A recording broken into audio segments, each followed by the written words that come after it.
Assalamualaikum warahmatullahi wabarakatuh. Apa kabar semuanya? Kali ini kita akan membahas suatu kebijakan yang berhubungan dengan pandemi COVID-19 saat ini.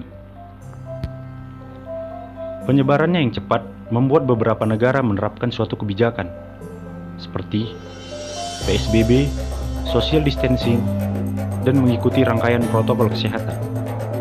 Seperti yang kita ketahui, penerapan kebijakan tersebut tentu berdampak pada beberapa aktivitas masyarakat menjadi terganggu. Salah satunya kegiatan beribadah di masjid. Walaupun saat ini pemerintah mulai mengalihkan ke masa transisi normal dan masyarakat kini dapat beraktivitas, namun tetap menerapkan protokol kesehatan. Kementerian Kesehatan bersama Dewan Masjid Indonesia telah mengeluarkan protokol kesehatan untuk mencegah penyebaran COVID-19 di masjid dan musola. Apa saja kira-kira? Yang pertama, jemaah wajib dalam keadaan sehat.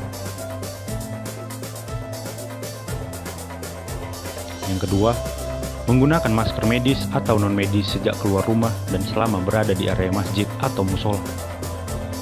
Yang ketiga, menghindari kontak fisik seperti bersalaman dan menjaga jarak antar jemaah.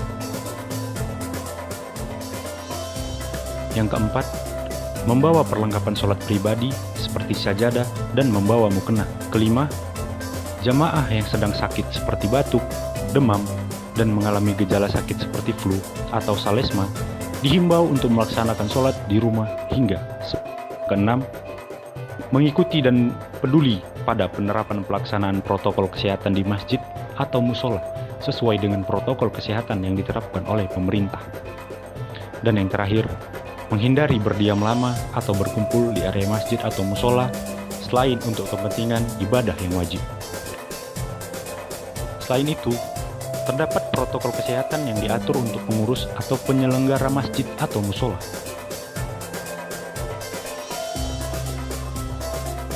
Apa saja ya? Yang pertama, melakukan pembersihan dan disinfeksi secara berkala di area masjid atau musola. Yang kedua, membatasi jumlah pintu atau jalur keluar masuk rumah ibadah guna memudahkan penerapan dan pengawasan protokol kesehatan. Yang ketiga, menyediakan fasilitas cuci tangan atau sabun atau hand sanitizer di pintu masuk dan pintu keluar masjid atau musola. Yang keempat, menyediakan alat pengecekan suhu di pintu masuk bagi seluruh pengguna masjid atau musola. Yang kelima, melakukan pengaturan jumlah jemaah masjid atau musola yang berkumpul dalam waktu bersamaan untuk memudahkan pembatasan jaga jarak.